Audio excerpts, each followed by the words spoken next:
Witam Was bardzo serdecznie prosto z Lizbony. Jesteśmy na trzeciej europejskiej konferencji Home Stagingu, a dzisiaj chciałam Wam przedstawić Jennie Norris, która jest przewodniczącą Światowego IHASP-u. Przyleciała tutaj prosto ze Stanów Zjednoczonych, no i korzystając z okazji chciałam ją podpytać troszkę o to, jak widzi dalsze kierunki rozwoju Home Stagingu i też o jej historię, ponieważ no, tak naprawdę przejęła teraz rolę przewodniczenia całej branży Home Stagingu.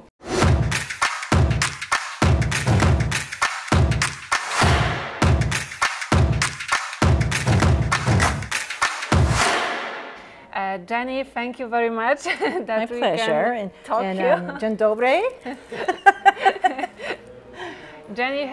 Jennie ma polskie korzenie, także bardzo się też cieszę, że możemy tutaj porozmawiać i że właśnie mamy taką reprezentację wspaniałą w naszej branży.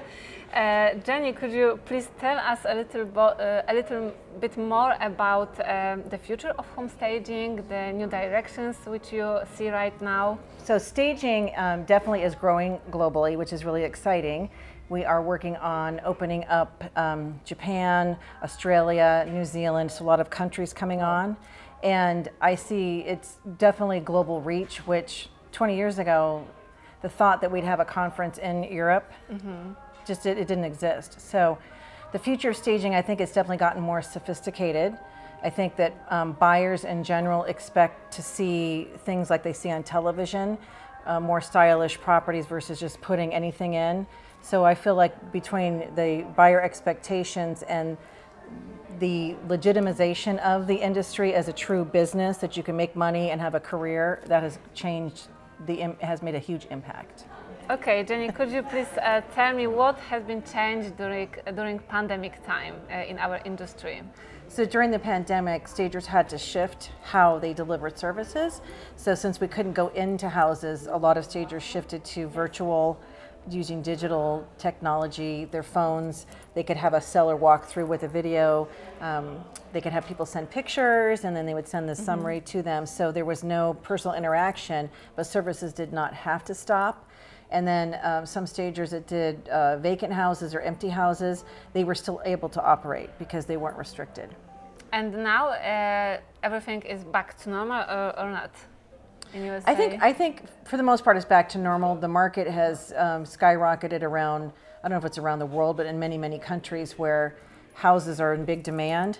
So that definitely shifted during the pandemic. So I think stagers in general, if they stayed in business, they didn't shut up their companies, they're doing very well if they're still operational. There's a lot of business. Yeah, that's true. And in Poland, we made more online consultation and also still more popular became a shopping project. We call this like that. So we prepare some Excel with links to everything what the investor should buy, and then he has to do that alone, buy it and arrange everything based on instructions. So it works.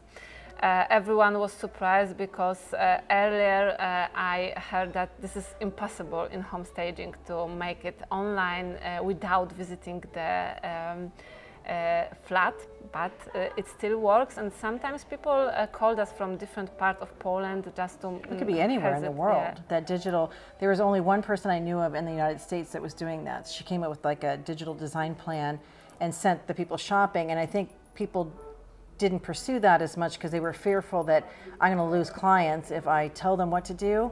And maybe you have, a handful of people that are willing to do it themselves. So, but the rest of them, they still want your services once you're able to provide it. They're going to go back to the way it was. So. Yeah, we even make some, online check. The investor can show us the flat. I can tell him if this is good or something should be, move a little bit. Yeah, I think video, the digital, that capability, didn't exist 20 years ago, so we could not have done that. But the fact that we have all of this technology, it really opens up a lot of opportunity for serving people that way, but also anybody, anywhere. Yeah, that's true. And what I think right now, I'm really interested, what kind of challenges do you see for home stagers for the next few years? I think the professionalism and the standards continue to rise. And I'm a big proponent of education. I know you are as well. I think it's important that stagers get education, because it's not look at a magazine or watch television and then launch a business. It's a business. They need to know how to be successful. And you know, when I got started, we could put a chair and a little nightstand or something and a tree, and then that would be all that was in a room, and it was acceptable. And that's not the way it is today, because buyers expect to see more. So the standard has definitely elevated. I do see that increasing. I am concerned as more designers and so forth step into staging, they start focusing more on the things versus the point of what staging's about, which is to make it more marketable, the property more marketable. It's a marketing tool, and it's a real estate tool. So we don't want to get too hung up on, oh, this pillow isn't the right style, or, you know what I mean? It's okay to mix and match. And if we start noticing all the things versus the overall impact, then we've crossed into the design world, and that's not where staging belongs. It needs to stay in real estate. And the reason people stage is to sell a house. It's not to make it, it is, we want it to look nice, but the goal is to not make it look pretty, it's to make it sell. What do we got to do to make it sell? Because there's always more I could bring into a property. There's always more I could do. Do I need to do that to make it sell? That's the question stagers need to ask. When should I stop? When is my work done? And not get hung up on, you know, all the stuff. I think it's really important what you said, because a lot of people forget about it when they started, you know, think about creativity, design things. Sometimes they lose it. The second part, which is sell, in fact, right? Right. So great clue also. And I would like to ask you a little bit about private things. I mean, your history, because you achieved so much in this industry. You have 4 children. How did you do that? I'm a little bit crazy. No, well, so our kids were 3 to 8 years old when I got started, and they are now 22 to 27. So I didn't want to go back to corporate. So my husband was in high-tech IT at the time, and in 2002, the high-tech market, at least in the US, it collapsed. And so he found himself, he was outside sales, and they took some of his base salary and said, we'll make it up to you in commission as a salesperson. So he said to me, you need to go back to work. And I said, I'm not doing that. And I had worked in corporate for many years, and so I thought, what can I do part-time that's creative, because I wanted my creativity, and I had a realtor, real estate agent, bring a stager to our home, and she walked me through and told me what to do, and I thought, And then I went online and I looked to see what's this all about, found a course, signed up for it, and I launched a staging business. And when I got started, there were no stagers in where I was living, and so I was the first, which meant I had to educate everybody, and I heard a lot of, we don't need you here, you go back to where you came from. And so, but little by little, it took off. And I just saw the potential for being part of an industry that I could set my own rates. It's flexible, it's fun, it's a lot of work. And so my kids have grown up with us, and my husband and I both being entrepreneurs. And so, it was hard though, with little kids. You have to I would stage nights and weekends. I didn't go out during the day. I actually homeschooled my kids too. I taught them at home. For 6 years I did that. And then, so I couldn't go do an appointment during the middle of the day. I couldn't do it. So I would do what I could, and then I brought team members on. If a client insisted that I had to be there in the afternoon, I had this person I could send to go do the work. So I don't like saying no to a client.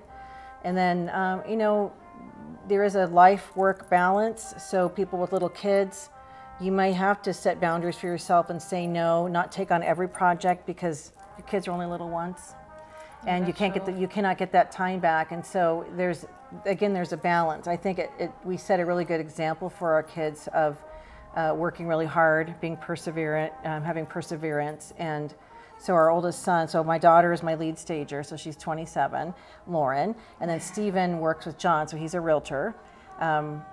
Third son, he's the one that has his own, he works for Mercedes, so he's not in the family business yet. And then the youngest one has a cleaning company. So great connection, right? Yeah.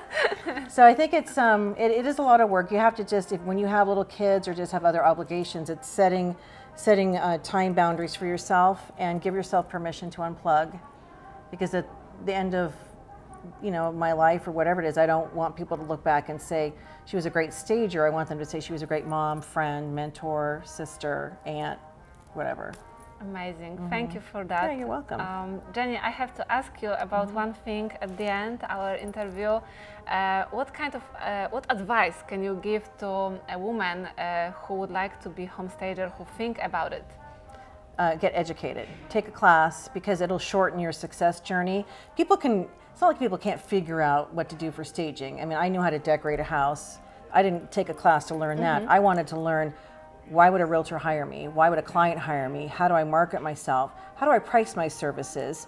What's the process? Because that is something that isn't just out there, and it will give you credibility to have education and a designation. So I would definitely suggest that they get training and then shadow somebody who has an existing business, you know, learn the ropes. There's a lot of stagers who don't want to run the whole company. They just want to plug into an existing and do the creative. So there's different roles a stager can play and participate in. They don't have to have the, you know, everything. So there's a lot of opportunity. And go for your dreams. And you know, if you're creative and you love working with people, it's a great industry. You're helping people. Yeah. You know. That's true. That's why I love it. Yeah, yeah. This work. And joining an association is also important. Plug in. There's, you know, I was by myself. There wasn't even another stager I could call. So finding IHOSP, I joined right away. Got into leadership. I was the vice president in 2003. Was president. I've served practically every role. Took it over in 2016, and you know, it's a part of my heart to serve the industry. But I think being part of we call it a family, being part of a family where people are going through the same challenges, and somebody who has many more years experience can share with somebody who's new, like, this is what you want to avoid, this is what you want to do, so they don't experience the same challenges, you know. And I've always been an open book. I believe anybody watching this, there's no secrets in staging. There's nothing that somebody's doing that somebody else can't figure out. There's no reason not to help somebody else and answer questions and give them advice. There's a point where, as an educator, you teach classes, you don't want them to just pull everything out of your brain. At some point, it's like, just all this is in the class, take the class. However, the idea of when somebody else enters in a city who's another stager and you're there working and thinking like, oh, they're going to steal my clients, that doesn't happen, because it's relationship based, and people can't take my clients unless I open the door and do something to upset the client and they go looking. So I never live in fear of, I never have, of telling people what to do. Before I was ever a trainer, I sent 80 people from my first market to go take the class through Staged Homes, because they kept asking me, I want to do what you do. So I said, go take the class. And what I was able to do then is everybody had the same benchmark of training, which then set the benchmark for that whole region. And so it was probably the smartest thing that I did, because it set the standard, so nobody was underpricing, nobody was doing things they shouldn't be doing, because we all had the same foundation. It's very important. So take a class, get educated. We are just after conference and after staging, senior staging training. I would like to ask you about your thoughts, impressions after this conference in Lisbon. Which impressions? The overall impression? Yes. Well, I love being here. I love being in Europe, and I am excited that there were so many new people that came to the conference this time from all over different countries. Last time in 2018 we were in Rome, Poland wasn't there. You know, there's countries that weren't represented that now are really taking off. Yeah. So I'm very encouraged. I'm encouraged to see a lot of younger people getting into the industry, because we need that, and it's exciting to see the growth. So the next big frontier for staging is Europe. Yeah, it's great. Yeah. I think we all had a lot of thoughts during the presentations, right?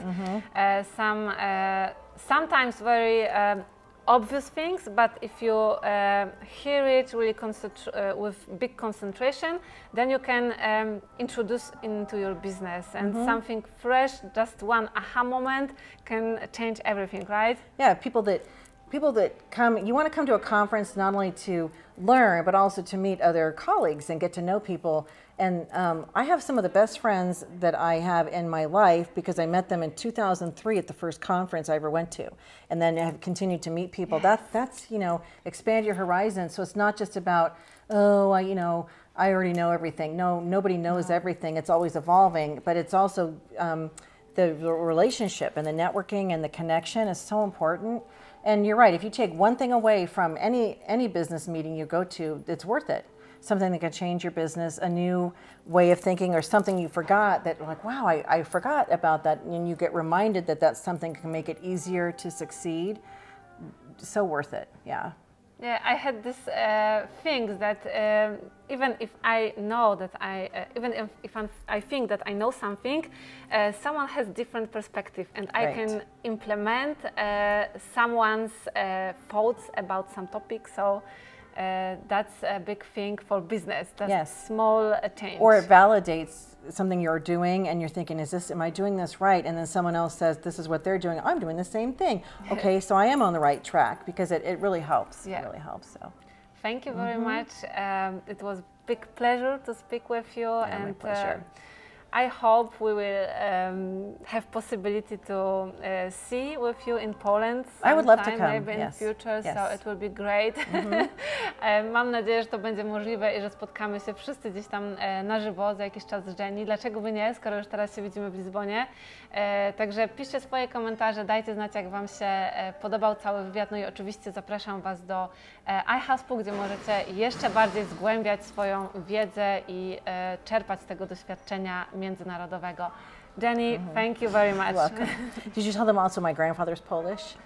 And I am Polish. I am Polish. I am 25% Polish, so my grandfather is from Poland, and so it's very near and dear to my heart. So I definitely want to come and meet everybody. So. But you were in Poland, right? I went to Poland 3 weeks. Yeah. For 3 weeks, my 3 generations went over. So it's a beautiful country, and I can't wait to come back. Yeah, we hope so. Yeah. So see you in Poland. Okay. Thank you. Yeah. Thank you very much, Jennie. It was a big pleasure for me and big honor to I love meeting you too. Yes.